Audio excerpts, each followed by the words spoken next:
Hey guys, welcome to a brand new episode of Hop On Comms. It's great to have you here as we dive behind the curtain of the gaming world to find out more about what makes it tick, the fantastic people, the insights, their stories along the way too. Whether you're brand new to games, you've been around the block and been playing for a long time, or you're kind of finding your feet again with games, we got you covered. This is the show for you.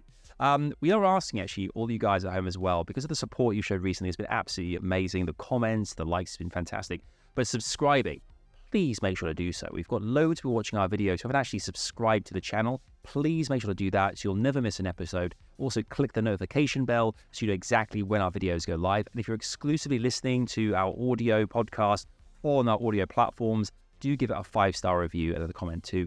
This makes a massive difference for impressions, for engagement, and reaching a wider audience too. So thank you for the support in advance. It does mean so much to us as we continue to grow here on the channel. We've got a new episode for you today, one that I'm really excited to share with you. This is a great conversation with Ross Scott. If you're not familiar with Ross Scott, he is the creator of the critically acclaimed web series, Freeman's Mind and Civil Protection. He started uploading videos as early as 2007. He's been around the block on YouTube, become kind of cult figure as well with his series. But we also talk about the demise of Machinima Inc. as well. Lots in the press recently about contracts and obligations and restrictions, what's happened there. We really dive into that. I find out a lot more things I didn't really know too much about. We get a lot more clarity on what that situation was. We also talk about his activism as well here. He is a huge ambassador for stopping games from being destroyed by publishers, of discontinuing support for games as well. He's a real advocate for games and the preservation of them too. We talk about that and stopkillinggames.com, which is his website too, his domain, where he goes into more detail there. We find out more about what's currently happening. It's a really good chat actually, where I learn a ton about what's happening kind of from the game's preservation standpoint as well, talking about his campaign, everything that's been going on there as well. So it's a real kind of story, a real kind of like, almost like 20-year journey that we kind of find out more about. And I'm really happy to share with you guys. I hope you enjoy it. This is Ross Scott. Ross, what inspired you to start working with Machinima Inc.? What was the relationship like with them when you first joined the network? That was back in the older days of YouTube where, it's not like now where if you get a certain amount of views or subscribers, you can, have a monetization on the channel. Back then, you pretty much had to be with some sort of big company in order to earn any money. And for video games and for the Machinima format, which is, making videos using game engines or footage, the copyright issues were not clearly defined at all back then. I mean, like to put in perspective, like imagine, you make a video of yourself running around in Halo or something, and then there could be a risk that you would get a copyright strike against that, have your channel taken down. Probably not, but it might depend on the game, so you didn't know. And Machinima was an established company. They had a channel set up like this, and they at least had some degree of protection against copyright claims like that. And I originally was releasing my videos just for free online, and back when they had a website, that was where they hosted a lot of the videos. And after I did a few of those, they liked them and offered me a contract with them. I think it was back in 2007. Wow, that's like the origins of YouTube. That's old. That's OG. Yeah. I mean, I think my first video of the Civil Protection episode was like late 2006, if I remember. So, and even back then, were you seeing? Because I find it really interesting that you kind of there's less chance of something being copyright struck if you're with the likes of Machinima Inc. as a network. But were you seeing stats like with data around like the numbers, the viewership and things as well? Or was it something simply that sat on that network or that channel and you just kind of were just happy it was there in the first place? It was kind of random because originally sometimes they would just give a number, or other times I think later on I could ask for stats and they give them to me. I pretty much always had to request them. I think maybe much later they gave them automatically, but even then they would count it differently. Like anything outside the US and Canada didn't count towards monetization. I think I don't know. It was always different, and from what I remember, like it might change from every few months, like what the status was, but I didn't have hard stats. No. Were they quite encouraging of creativity as well? Were they kind of eager to have different? Was it kind of a specific thing they wanted, or were they kind of always saying to you, think of new formats, think of new ways that we can kind of reach your audience? they had a few things going on. In general, no, they were fine with it. I think the idea was they just want a video that was going to be popular, whatever it is, and they didn't necessarily. They might have a few ideas on it, but they weren't too pushy about it. They just, if there might be big problems with one, then they might say something and not want to put that up, but not particularly. They just, I guess I fit within the demographic they were looking for naturally enough. So, well, yeah, obviously, one of the biggest things to come out of the mind of Ross Scott was, of course, Freeman's mind and civil protection. Can you talk a bit specifically about how you led to creating that in the first place? What the inspiration was behind the likes of Freeman's mind? Yeah, well, Freeman's mind was kind of a response to civil protection, which that was a 3D animated video shorts in the Half-Life world where I used the engine to animate the characters. Get this. You were supposed to check out the store alarm that went off by... What the hell was that? Think it's a dog? I have never heard a dog make a noise like that. Yeah, me neither. Well, let's go check it out. And I like doing that, except it's kind of a love-hate relationship because I hate animating. In fact, I'm kind of convinced in order to like animating, you need some form of obsessive-compulsive disorder. But so those would take months to make, just one thing that's a few minutes.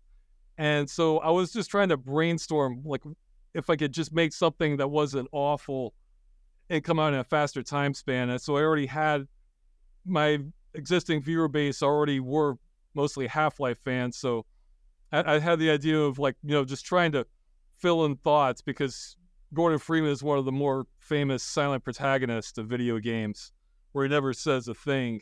So I figured, let's try to make him interesting then. And I, just kind of experimented with that, and it's probably become the most popular thing I'll ever do. So it's, I just said dumb luck with that, sort of right place, right time. And did you see like an immediate love for the character, what you were doing with Gordon Freeman as well? I mean, obviously the monologues, the way in which you kind of, I guess, described as a neurotic, panicked narcissist is what's kind of like the way. How would you describe the character in that way as well? Not exactly. I don't see him quite as a narcissist, more like an egomaniac, which is a little different. Very neurotic, paranoid, like semi-delusional. Like my thought process was, if I'm going to have any chance of getting through the game and not having this get stale, like, I need to make him very interesting, where his behavior is going to be kind of unpredictable a bit, and I was just, I don't know if I had any one inspiration, but I was just trying to think of, like, okay, well, if I was kind of like edgy like this, or like really like on edge, nervous, or not having questionable morals, or well, I guess that was the other thing, is you're confronted with so many antagonists in Half-Life that I thought, it probably would be somebody who's really paranoid that would survive this, who's already tuned for this sort of thing, except in the past there wouldn't be any need for it. It's just it's kind of like the stereotype of like a prepper who's just ready for, like, the end of the world, essentially, and so they're there in their bunker just ready, even though nothing is likely to happen necessarily. So were there the other characters you were considering prior to Gordon Freeman? Had you tried the same like style with any other characters at all? Was that kind of the first one? It was pretty much the first one. I mean, I think at the time the next most famous silent protagonist I could think of was, well, I guess he has a name now, was it Claude from GTA 3? That I didn't really look into that one too much, but that's another one where he just doesn't say a word, but has, although in that game he's kind of defined more through his actions. Where I'd say Gordon Freeman there are very few personality indicators within the game. And with the creation of Freeman's mind as well, were you finding that you were going into recording these episodes with a clear idea of what was going to happen in that episode? Was it kind of quite organic?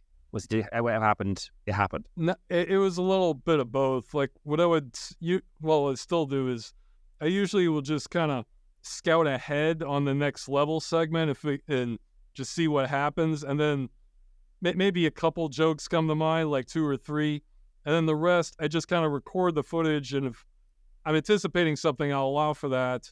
Then once I have the footage, I put it in editing, and I just go through bit by bit. Think, okay, I have like 10 seconds before I start firing a gun, or 10 seconds before this attacks. I'll just think of, okay, what can I say within this time block? So it's actually kind of slow and methodical with going through it, because I'm not good enough for improv. If I was, I would have been done years ago with it. But like I am decent. Like if you're the sort of person where if you ever talk with somebody and then you think later, oh, I should have said that. Like I'm pretty good at that. So with editing, you have the time to say, well, like, oh, if I wanted to say something more clever, I should have said this, and then and that's kind of how I go through it step by step, because I have to kind of conform to whatever's happening in the footage. I can't just keep talking while something's attacking me. I have to respond with that. Do you have like personal favorite moments from across the episodes as well? Like, are there any kind of particular moments that kind of really stick out for you as like a pivotal moment in like the the reaction from the community for you personally? You thought was like that was pure class. Freeman's Mind. Is there anything that kind of really hops out at you? Well, I remember earlier on there was one where the scientist is hanging on to this scaffolding that's collapsing and saying like, all right, come on, give me your hand. And then he falls like, no, your other hand. Hey, you sure this catwalk's safe? Hey, why is the guard dead? You kill him? I want some answers. Uh-oh. No, stay back. Oh, geez. Okay, give me your hand. No, your other hand, you idiot. I think that's kind of an old joke, but I just love it. Was just kind of dumb stuff like that. One part that actually made me laugh doing it was you're trapped in this airlock that's malfunctioning, and one of the characters, Eli, for people who haven't played the game, he's an older scientist, and he seems kind of confused about what's happening while you're under assault by all these people, and then he's like, oh, well, let me see if he seems kind of disoriented, and then the feed just cuts, and then I turned to his daughter, is Alex, in there, and said, your dad just killed us. Like, yeah, I mean, because you make a good point there, because there are obviously people who are listening or watching who aren't as familiar with Freeman's Mind. From a narrative standpoint, from the multiple episodes you've made, was the beginning of the game the kind of the start of the series? Where did you kind of come in, and where did you kind of finish? What was this kind of story arc? I have to follow the game. I mean, I just kind of go through. Yeah, so it's the start of Half-Life 1. Since I'm slow, I'm on Half-Life 2 now. But I mean, I guess I'll keep going with it. I guess I remembered another line that I guess I committed to memory. It's like, I can recite the quantum chromodynamic gauge invariant Lagrangian in my sleep. I periodically try to give lines to sort of refresh his physics cred, because in the game he's meant to be a theoretical physicist and I'm not. So I have to occasionally come up with things that, that imply that he knows his stuff, because that's not unheard of, is to have people with really caustic personalities that agencies or organizations just tolerate because they're that brilliant in their field, so that you basically have to take the full package, where they might be, rude, kind of misanthropic, but then they're making breakthroughs that nobody else can do. That's not an unheard of phenomena.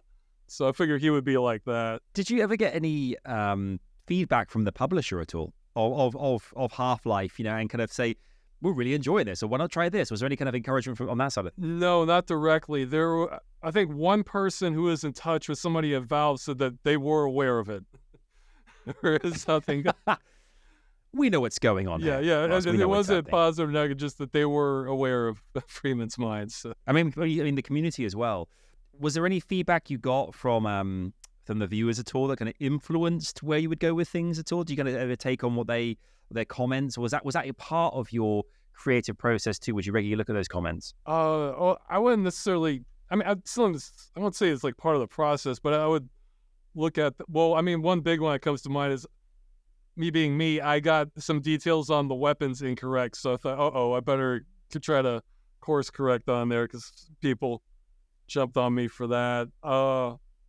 I think there might have been one or two ideas that came from them, but I can't remember. Some of the, I mean, if it was a really good idea, I'd use it, but those can be kind of rare. Normally I like to kind of keep it as a surprise for people what happens, so that's not, because it's like seeing a movie when you've seen the trailer and the trailer reviews reveals almost everything.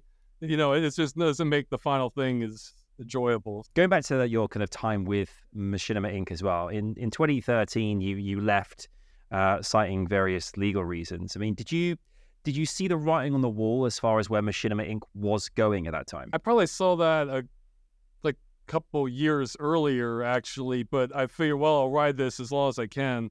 When for 2013, I think, that was more than me just seeing the writing on the wall. They were trying to change the terms on my contract and were blocking me from making new videos until I accepted, but then were kind of stonewalling me with having discussions on it.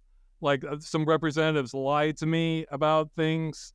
They drew it out for months. So they're basically, I can't say how much was intentional and how much was just dysfunction on their end. The effect was they were basically starving me of my income at the time and not letting me continue other things until I agreed to accept a new contract, but then didn't have the terms for that new contract yet. In other words, it's saying, like, no, you are not allowed to put a new video up till you sign the new contract. All right, well, what's the new contract? Well, we'll get back to you on that. And then just month after month after month of doing that. So that kind of drove me insane. And it's just dumb luck I was able to get out of it because, yeah, they lost existing copies of a updated contract they had, I think, in 2009.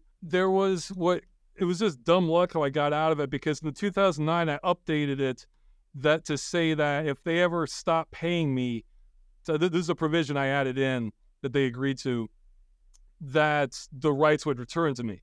Because I figured, okay, well, that's pretty good coverage if they stop paying me for it. And it turns out they had stopped paying me, and I hadn't even noticed for a few years. And then I used that to try to have leverage because, yeah, when I finally did get the contract back, everything they promised wasn't in there. They were basically just trying to take all rights for everything permanently. So like, even if they shut it down, like, I can never make another Freeman's Mind episode again or anything like that. So, try to have terms for life, that sort of thing, even if they weren't going to pay me. And so I couldn't agree to the new terms. But the fact that they didn't pay me for the early ones, and I got the provision in there, that still wasn't enough to push them. But I finally got help from a law student, actually, who wasn't even a lawyer, and he told me how to basically, I mean, my next step would have been to have to sue them, because there was no other way out of it. They were basically trying to literally end my career with like every video I had submitted to them. And so it resulted in like some 15-page legal letter that was basically saying the next step was they were going to get sued. And after that, they finally yielded. Like, the analogy I made at the time is, like, I must have looked over the contract like 100 times during that time, but I would compare it to like a chess game in the park where you're trying to figure out like the exact move to make that with your opponent, except that's not the game being played at all. The real game is you have to catch somebody's hands when they're going into your pocket while you're focused on the chess game. That's what was actually happening. This wasn't, the legal terms were just words. The game was just to, let's see if we can gain complete control over everything. So, because the thing is, I actually had some friends who worked, who were in a similar position, actually, like with obligations, restrictions, with Machinima. I remember talking to a long time ago about that initially, because I think there was like, at the end, the streets are paved with gold, in the sense that, they can give you, they can prop you up, you're part of a network. It's an opportunity here to kind of reach a bigger audience. But it was a lot of like smoke and mirrors as to how to get ahead, and how I think, particularly the younger creators or newer creators, it was a real kind of difficult time, because you don't want to ask those questions and lose the opportunity. But at the same time, you feel like you don't want to get yourself into a position where you're kind of messing with legalities and things, because it is quite scary. It's quite a scary kind of like proposition. Well, in my case, my back was against the wall. I had nothing to lose by fighting as hard as I could because I couldn't just, end the contract and just continue making the videos elsewhere or just even for free. I mean, they were trying to lock down everything on every series I had ever done. It's I guess the irony in the sense that you first joined Machinima with the likes you mentioned about that kind of copyright aspect with Halo and these different games, and then come the end of your time with them, they're the ones prohibiting you from uploading things that you want to do. Yeah, I mean, there wouldn't have been any way. I would have been out in the open, and I wouldn't have minded then if it was for free, putting the videos up on YouTube. But I would have been out in the open and liable without them back in, like 2007. But yeah, leaving them, they put me in a position. If they had just not tried to like just choke me out of everything, then, I probably would have stayed longer just through force of habit. And like you said, I would have had something to lose then. They were putting me in a position where I had nothing to lose. So, no, it was very stressful. My wife even said that, this is my girlfriend then, but she said, my face looked better, actually, after it was resolved. It was a long, stressful duration because, again, they were blocking me from making new videos. That they were saying I had to accept the new contract, and then they wouldn't give me the contract. Were these the same people that you were first, that kind of first recruited you versus now, all this time later, or had they changed? Oh no, it swapped a bunch. Even during the time during those few months, I went through 2 or 3 people talking about this, or, the people who were in charge of the company might have still been the same though. I talk to them. Was this quite? Do you think this has changed now in terms of in 2024? Do you think there's as many kind of networks who are? Or do you think creators are having these opportunities and these things are still happening in some capacity? Or do you think it's kind of a thing of the past that has all changed because YouTube's naturally evolved as well? I'd be surprised if there's many that are as constricting as what Machinima was doing, but I'm certain that sort of thing is going on still with the multi-channel networks that maybe there's a few cases where it pays off for people, but for the most part, they're just offering you things you already get being a YouTube partner, but trying to take their cut of, 10, 30%. I don't know what their cut is now. Because I must have received, hundreds over the years of emails from, was it Broadband TV, or trying to recruit me. And I've actually heard from people involved with this that the salespeople, they're like sharks. They're just they just see fresh meat. That's all they see. So it's, I think, there was one famous YouTuber who had a bad experience with one of them. Was it Electro Boom? The guy that does a lot of electronics videos and stuff with static electricity where he shocks himself. He had a really negative experience with one of those. So I imagine it's still going on, but I can't imagine the terms being more restrictive than what I was facing at the time. Well, that fire in your belly from these experiences, kind of the sticking up for beliefs and what. Do you think that led to make you such a strong tour de force when it came to game preservation, which is a big part of your life now as well? I don't know if exactly. For that, you say fire in my belly, that was more just that was activating more my survival instincts on a level. Because I was really having to brainstorm what else I was going to do, especially since I had moved out of the country. So I wasn't fluent enough to pick up local work. I would have had to move back when I was living with my girlfriend, in another country. And that was not a good prospect. I don't know. If I'm really motivated on something, I can have a strong force of will. So I don't think it's directly related. Besides with that, there was a lot more just dread, this feeling of dread. And with this, it's just, it's kind of like an itch you have to scratch kind of thing, that where it just doesn't stop bugging you. It's something you want to, so that's kind of how I feel more about the legal efforts I'm doing at game preservation right now. Well, you've been very vocal against games as a service and publishers either discontinuing support or outright destroying their games. Can you tell us a bit more about what inspired you to take the action in the first place? It's pretty simple. It's just I don't like seeing games being destroyed, video games. I mean, I enjoy new and old video games, so I like having the option to go back and play old ones, or maybe play old ones I haven't done before that I missed, and just this kind of threatens that just kind of on a existential level. It's like, well, no, in the past, the thought of a game you like being destroyed forever so that no one can ever play it again, that's not something that really happened too much except for kind of fringe scenarios. And that sort of grew over time. So to me, it just, I don't know, it's almost on an innate level that just we shouldn't do this. I mean, I feel the same for, film, music, art, unless it's something by its very nature that is very difficult to preserve. Like I'm thinking of something like a sandcastle by the beach. Okay, yeah, that's, you'd have to really go out of your way to preserve something like that. But, or something that involves, active people to maintain, like I think I mentioned something like an amusement park or something where you need people to operate the rides and things like that. Whereas, I mean, games, they're code. The only thing that prevents, the game not being able to run is not having access to the code. Now, there are going to be lots of legal hoops for that, but this is just kind of basic commerce. The idea that, you pay money for something and then that you buy or is sold under the veneer of buying it, that you get to keep what you bought. The conditions finally aligned to maximize our chances in a way that I think would not have been possible up until this point.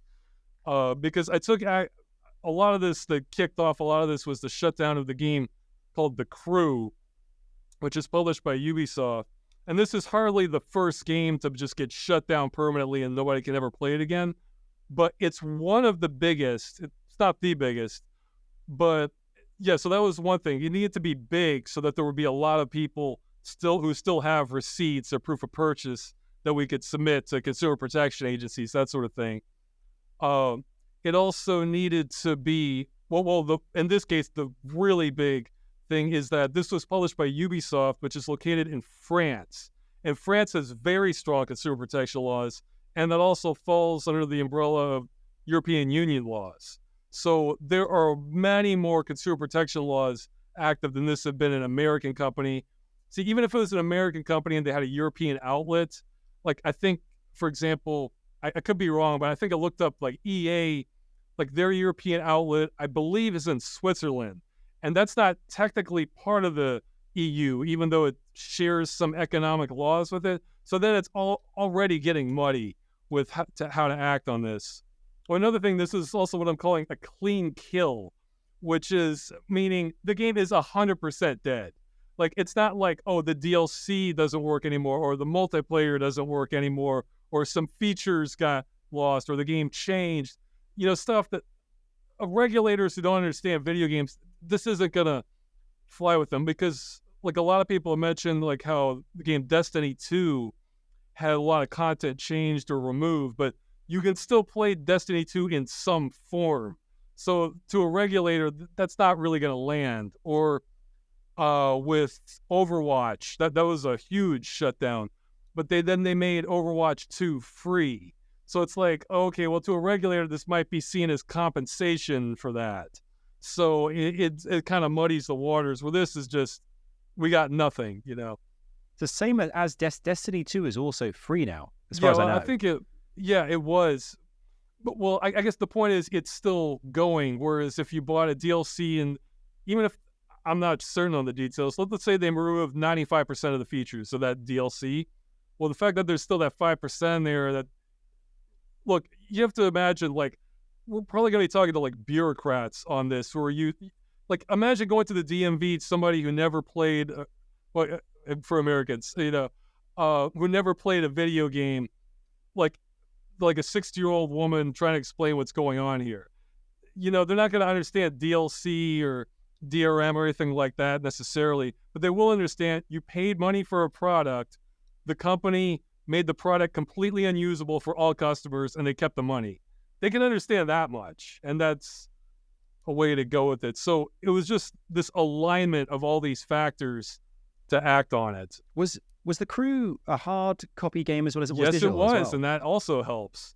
Like there were physical copies. Yeah, it sold on Xbox, Xbox One, and PlayStation 4, I believe. Yeah, because if I remember, because I played the game a little bit, but as far as it's like a live service, like racing. I guess you kind of find different races on the streets and you challenge people. Yeah, and that's the kind of the it also general- had a full single player campaign to it. Also, I mean that's how I played it. I What? put it like this: I played. Why would they shut it down? I've played through the entire game. I don't think I've ever raced another player online. I just played through the single player campaign. It's interesting that they would not leave the single player campaign, at least for people to play that. There's even evidence to suggest that they made an offline mode for single player, like in the code. Like if you look at the executable, there's lots of references to it. I mean, maybe that was just a develop or test version. They would need more development to work. But I think the majority of games that shut down this way is just simply a case of negligence where the publisher,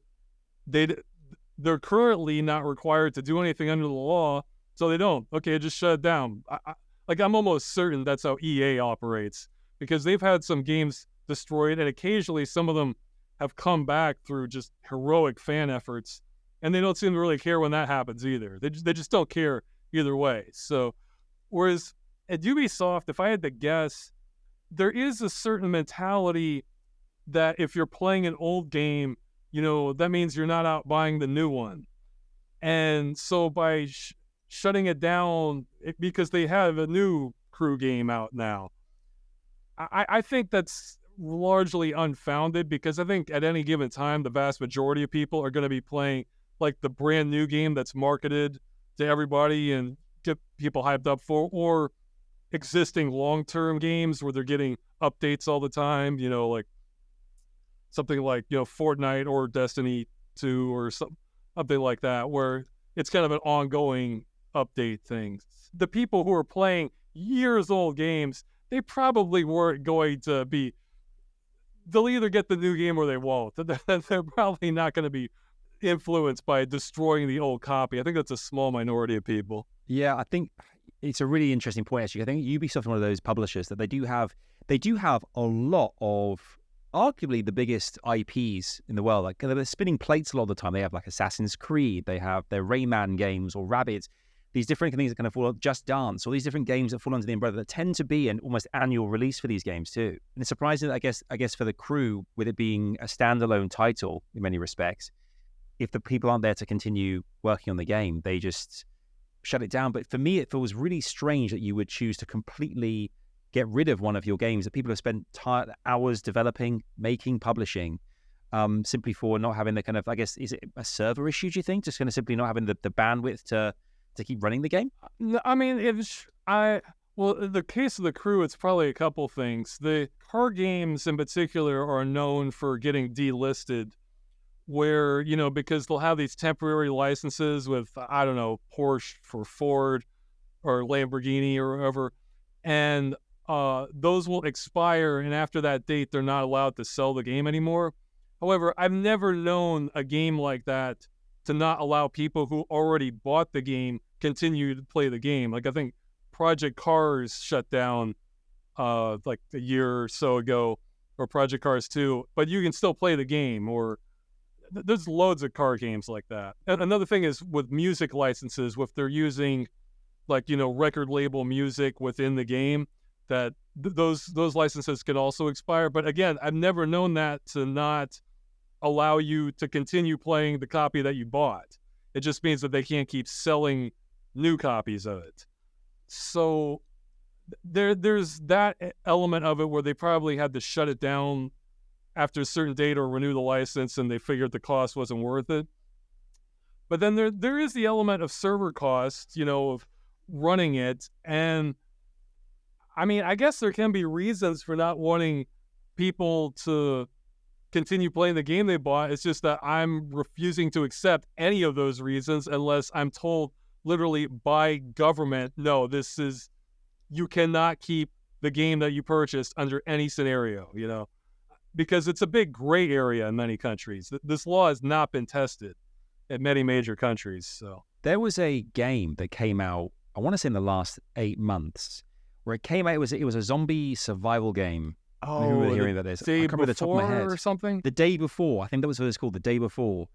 And the studio, they released the game. They had the trailers and all the kind of hype around the release of this game. The game comes out, and it was completely nothing like we were expecting, or the game was the world was expecting.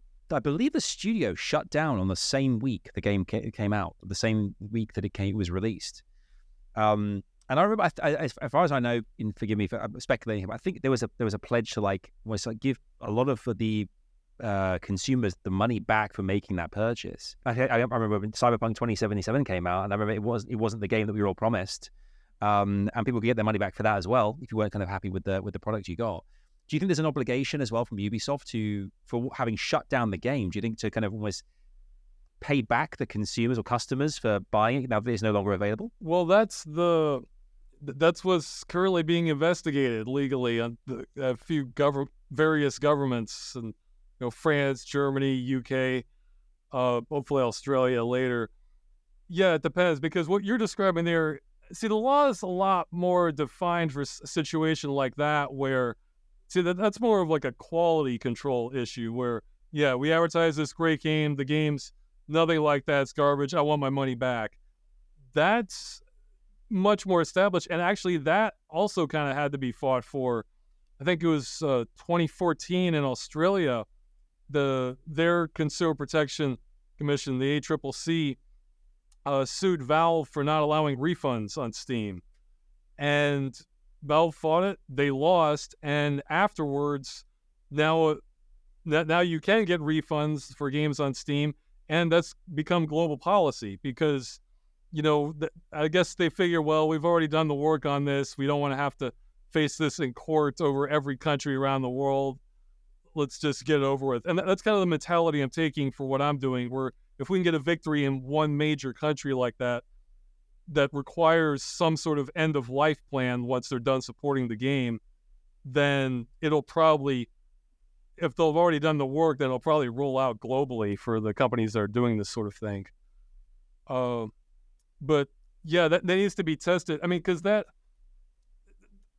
you get into the weeds rapidly when you discuss what's going on, because in these countries, it's not clearly defined. Are these games goods or are they considered services? And because we're getting the worst of both worlds. If they're goods, you're being deprived of what you bought after the point of sale. And if they're services, you're not being informed of how long these services last. Because, if you rent something or, like if you have a Netflix subscription, you know exactly when your subscription ends. They tell you, Now, there are very few games that probably are covered as services, even though there's still gray area in those also. But something like World of Warcraft, if you sign up for World of Warcraft, you have your 30 days or 1 year or whatever, you know exactly how long that lasts. So that pretty clearly matches the definition of a service. But see, a lot of publishers don't want to go down that road because they know, because that's what happened to MMOs in the early 2000s, mid-2000s, that every publisher that tried that, I want to say 90% or more of them, they either failed or moved to a free-to-play model instead, because the market's only so big for people who want to pay money every month to continue playing a game. So they're trying to sneak it in as, oh yeah, we're selling you this in quotes there, but it's really just a service, and we're not telling you how long that service is.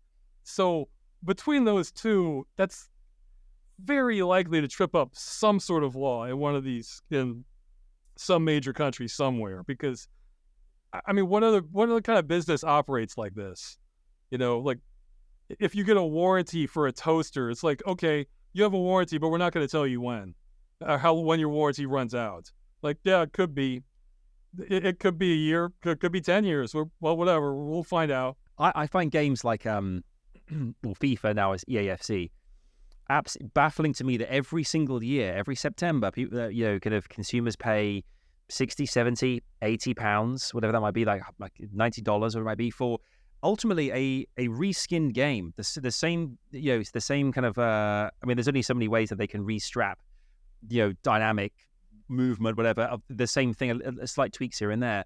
But people buy it. Obviously, they pay the new version. They get the unlock the packs and the players and things over and over again.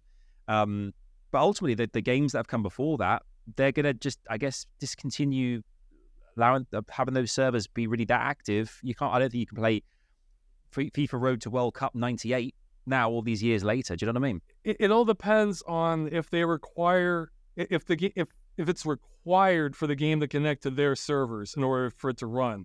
Because there's plenty of old sports games you can still run them now. I mean, and that actually can be a risk for that particular model, because if one year they do a really good job and then the next year it's not so good, a lot of fans may want to stick with that year, And I think they are aware of that's one area where the argument of, yeah, we need to kill the old thing so people buy the new one probably has a lot more weight to it, because, if you don't care so much about the roster and you just want to play football and this particular year was like one of the best jobs that they did, then yeah, you might stick with that for the next 10 years or something. I think one thing that I've always been quite interested in is the copyright around music as well, in general, around about games and and things. And you see that I think with YouTube now, all these years later, like using music content or songs of any sorts, can be easily restricted, or there can be people can kind of make claims on these things. All these, I guess you're right when you mention like the racing element of the crew and having certain kind of sponsorships with different kind of car brands that only have a certain period of time. I guess that must happen with some games with their access to music as well. Like working with I think of, again, I'm thinking of FIFA, where you've got these years, this kind of legacy of annual releases, and there's certain music that is associated or kind of baked into these games. I don't know if there's contractually, I'm unaware whether or not they kind of signed for forever. There's contracts and all of it. A lot of, for the big studios, usually, it can vary from game to game, but often what happens is if it's music composed for that game itself, you come in, there's the menu theme and that's made for that game, the studios usually end up getting the permanent rights to that and pay the artist a fee, or they get royalties or something. For record label music, that's the stuff that, again, not always, but that tends to have more of an expiration date to it. Like an old one I remember was the game Crazy Taxi had a lot of record label music, and then later that expired and they replaced it with other tracks that they, I guess, got a better deal on. Or the Grand Theft Auto series, I believe that's happened to for some of them. I think Alan Wake was another one where they had to sort out the music rights to it. I remember spending a lot of my life with GTA Vice City, cruising down the beachfront, just blasting out 80s, like Tears for Fears or whatever kind of bands were, kind of part of that the radio station set up there. That was good times. But see, if you have the old copy before any of these updates, you still get that. That's the thing. That's a good point. It's I don't like that practice either, but that's a whole different can of worms that involve license negotiations between major companies and intertwined in copyright. So that's too lofty a goal for me to try to tackle there, especially if you can get the old version. It's all there. Yeah. Since you started your campaign, have you seen major progress since you began? Have there been real kind of progression, steps you've seen that have been okay, that's different, that's changed slightly, or is it an ongoing battle? It's an ongoing battle. However, where we are with it, I'm quite pleased. There's been no law that's been changed yet. Look, that's actually one line I left out of my announcement video on this. I was going to say that everything involved with this is going to move at slow motion, because this involves the government. So you can't expect anything fast on this. But for example, when the DGCCRF, the France's Consumer Protection Agency, we've gotten a confirmation that they are aware of the issue, and it's actually taking longer because they're looking into it seriously, and they said it's very complex. So they've actually kicked it upstairs to another central authority to try to get a clear ruling on this, because again, a lot of this, there just isn't established law on this kind of situation. This is going to sound like I don't know, like voodoo to Americans, but no, there's this. in my opinion, it's kind of a brainwashing that people think that whatever the license agreement that you click on, I accept when you install a game, that's law. It's like, no, it's not. In the U.S., it may as well be. It's still not, but it's so dire as far as rights on that front. But in other countries, no. If that says, you could ask for the customer's firstborn child in those contracts. That doesn't make it enforceable. So, and if there's something that goes way against like what established law happens, well, then this might be a situation where what's happening is illegal.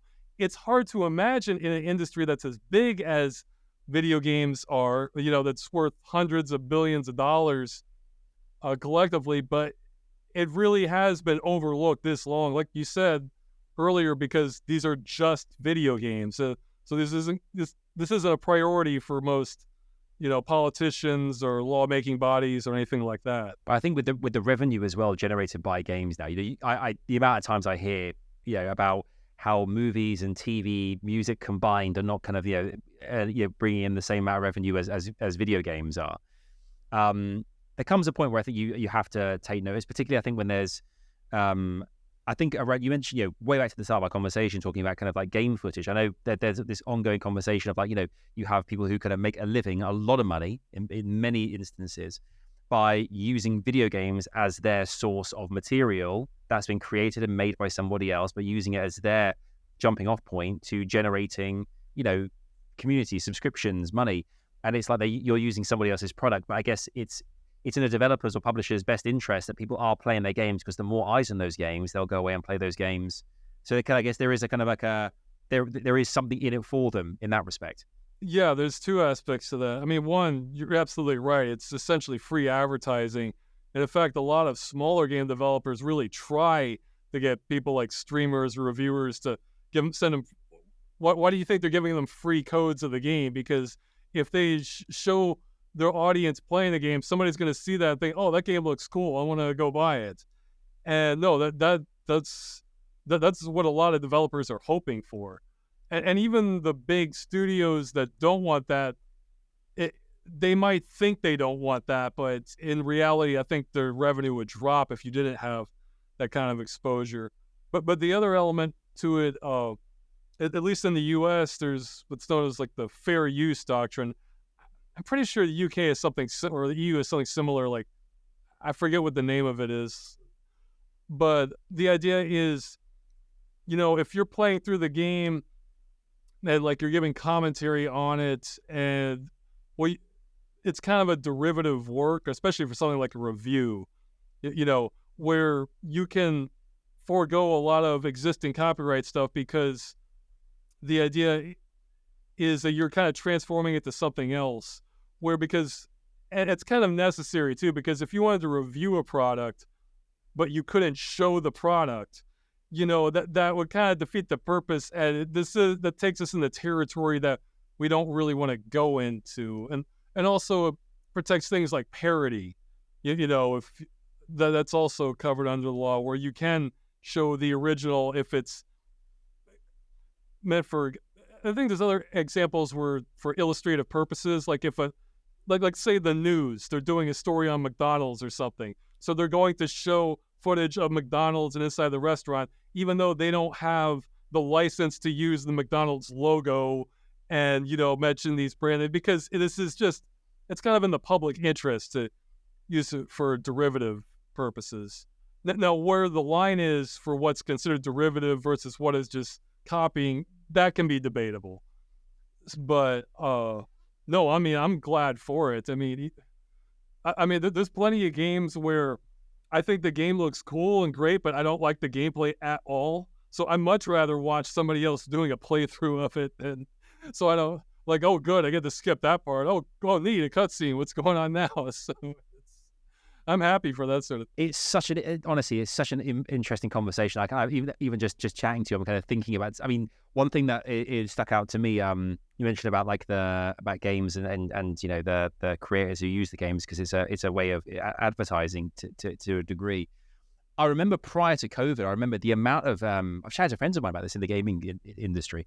The amount of times that there will be a game coming out, like a launch for a game, and there would be an event around. I remember I think it was Black Ops 3. There was like a huge party in London. We're talking like massive, like Royal Albert Hall sized kind of like spotlights and kind of actors. It was a huge thing.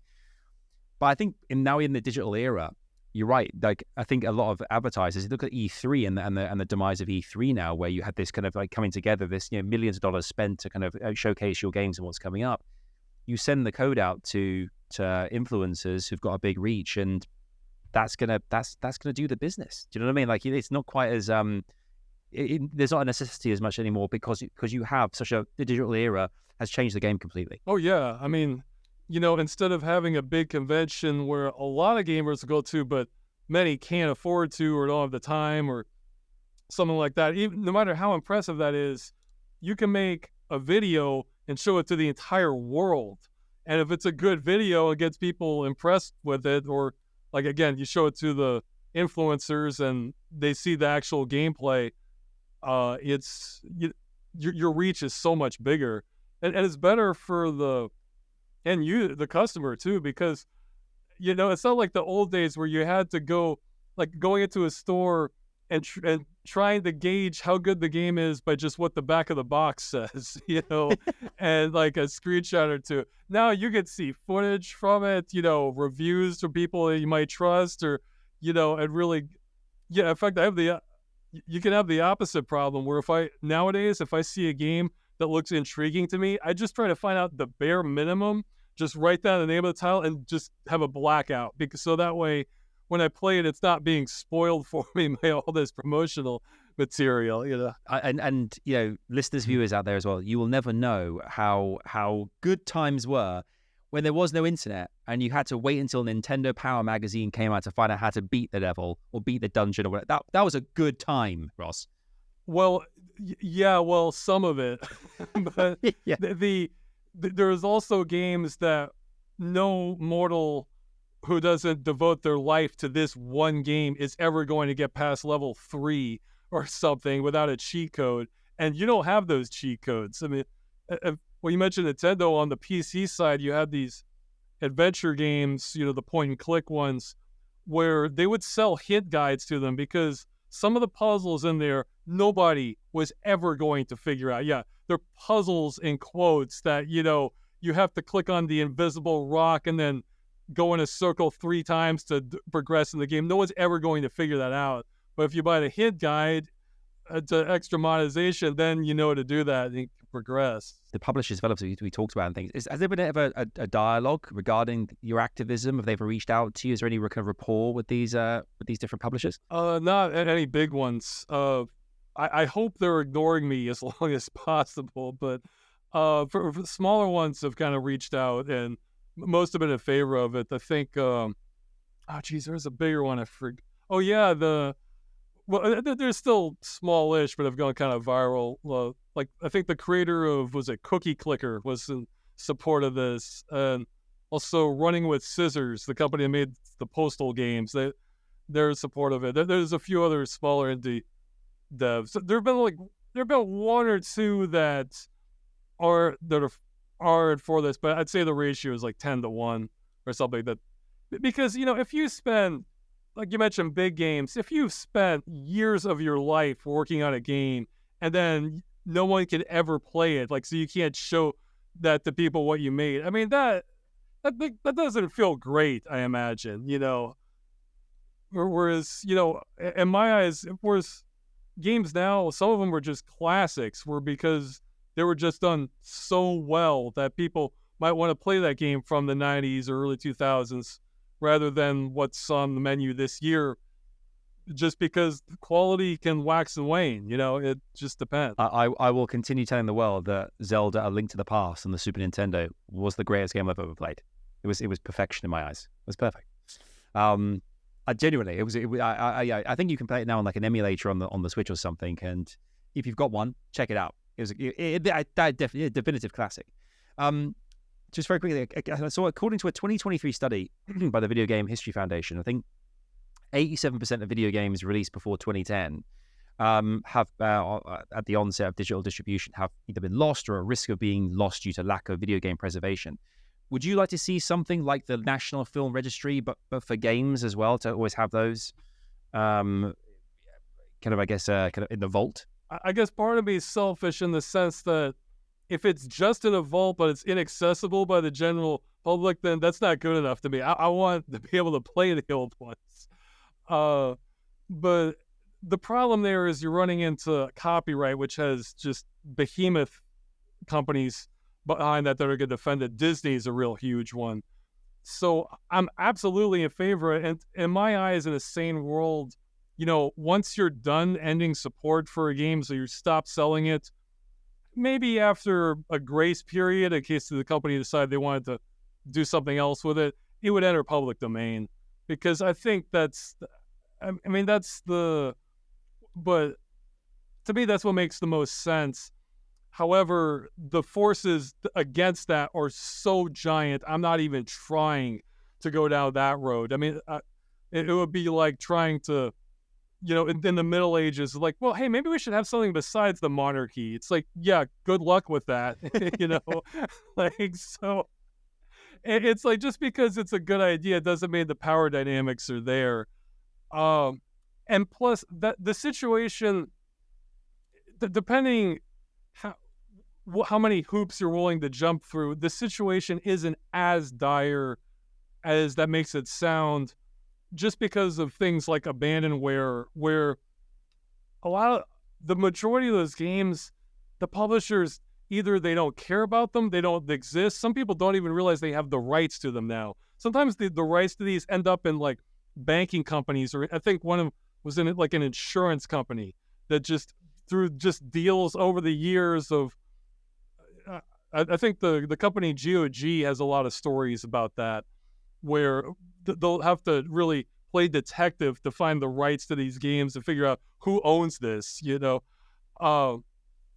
But, the way most abandonware sites tend to function is they'll put the game up, like some old game from the 90s that nobody cares about except the people interested in playing it.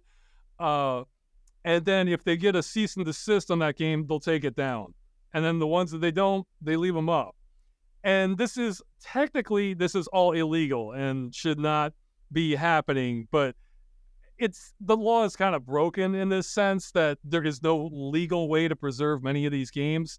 But if you're willing to, download it, then can run, like you said, maybe run it on an emulator or, a virtual machine or something for PC games.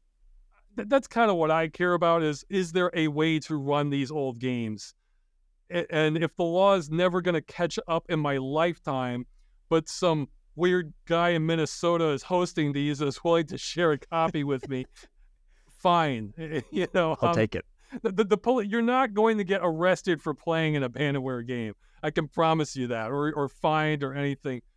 Now, hosting them, that's a different matter, especially when you mentioned Nintendo earlier. They're known for going on the warpath for that sort of thing. But it's a big gray area, especially when they're no longer selling the game, and the only way to play it is to get the original. And because those numbers are dwindling, if you want an original cartridge, maybe that's $300 now for depending on the game. It's like, well, unless you're a collector, wouldn't it be better for everyone if you could just play like a copy of that, on an emulator, so that the collectors can keep the real thing, but the people who just want to play the game can play the game in some fashion? I think what you're doing is, you make so much sense, and it's actually it's made me think a lot as well about the kind of like preservation and who has rights to play what, and think a bit more and look a bit more deeply at kind of like the games of the past and how I can access them. I think you make a really good point there too. But Ross, where can we find out more about what you're doing and online? Is there kind of a website we can go to, or we can find out more? I set up a website for this entire movement called StopKillingGames.com. So it's pretty Spartan. Its whole focus was just to direct people to the right place to take action on it, the consumer action on it. Like, a lot of it is just for people who own the copy of The Crew, depending on what country they lived in. We also set up like government petitions, because people are going to laugh when they hear petition, but these are government petitions where they have to respond to this once you get so many signatures, and half the battle on this is just getting clarity on what the law is, because it's really in this gray area. So just having a clear answer as to how these types of games are governed, where you buy them once, one-time purchase, but then it's shut down later and you can never play it again. The law doesn't define that clearly, I'm before I was doing this, and what I plan to go back to as soon as I can, I was just kind of making kind of goofy game-related videos. Like you mentioned, Freeman's Mind. If you look that up, you'll find my channel. I have a website, Accursed Farms. Ross, we've loved talking to you. Thank you so much for being on the show. StopKillingGames.com.